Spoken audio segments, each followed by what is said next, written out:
Chapter 2, Too Eerie. Papa landed the mystery girl just outside Cleveland, Ohio, on a small airstrip. As Papa taxied the plane to the red brick terminal building, Grant peered outside. "Hey, there's Papa's SUV," he remarked. "And she's got the boat Mimi hooked up behind her and ready to go with us," Papa said. "Are we actually going to go boating on the lakes?" Christine asked. "I thought they were big and rough, even dangerous this time of year." "Of course we are," Mimi said. "There's a lot to see on the waters of the Great Lakes, like lighthouses, sunken ships, and islands," Mimi said. "And besides," she added, "the weather is supposed to be nice and the sea's calm." "Okay, everyone, into the SUV. We're heading to the hotel," Papa said. "But I thought we were going to see the Rock and Roll Hall of Fame," Christina moaned. "We are, but in the morning," Mimi replied, rummaging around in her floppy purse for some red lipstick. Papa looked at his watch. "And judging from the time, we'd better get a move on if we want to get to our hotel before dark." Grant and Christina piled into the back of Papa's big gray SUV. Mimi stepped up onto the sideboard in her spiky red heels and joined Papa in the front seat. Christina didn't want to spend the night in a hotel. She wanted to go see all the interesting things in the Rock and Roll Hall of Fame.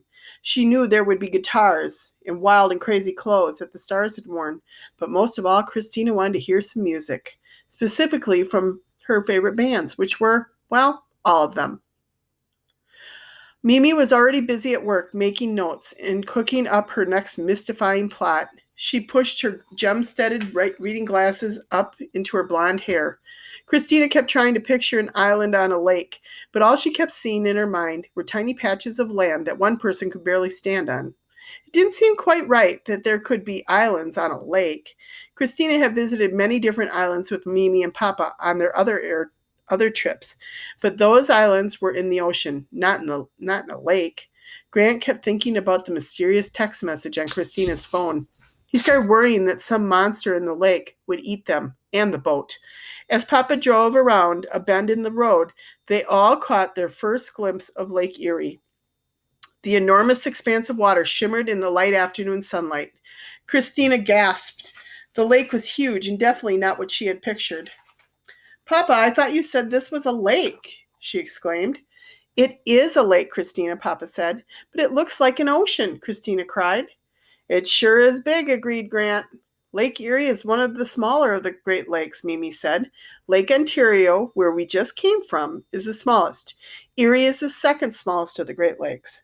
"How many lakes are there?" Grant asked. "There are 5 Great Lakes: Ontario, Erie, Michigan, Huron, and Superior," Papa stated. "Just think Holmes, and you'll already be able to remember them all." "If this is small, I can't wait to see the bigger ones," Grant shouted. Christina stared out at the vast waters of Lake Erie. She started to worry about being in the little Mimi boat out on the huge lake. Upon a closer inspection, Christina noticed that the lake actually had waves and whitecaps spitting spindrift. "Now I'm really worried," she thought. Looks like we just got here in time," Papa said, his voice stern. "There's a storm coming in." Christina and Grant looked at the sky through the car's tinted windows. Dark clouds billowed into the air. A flash of lightning lit up the bottom of one of the clouds, and the smell of rain filled the air. As soon as Papa parked the SUV at the hotel, Christina and Grant slid out of the back seat onto the pavement. Thump. "Everyone grab a bag," Papa yelled. He had a twinkle in his eyes. "Let's see if we can beat the storm." "Ha!" Grant yelled. "That storm's got nothing on me. I'm the fastest bag carrier around." He grabbed one suitcase and Mimi's red checkerboard overnight bag and bolted off toward the hotel entrance. "Are not," Christina said, and added, "I am." She grabbed 2 suitcases and ran after her brother. She gritted her teeth and chased after Grant. "No fair," she shouted. "You had a head start." Mimi followed close behind. Click, clack, Mimi's red heels announced her entrance into the cobblestone-floored hotel lobby. Crack!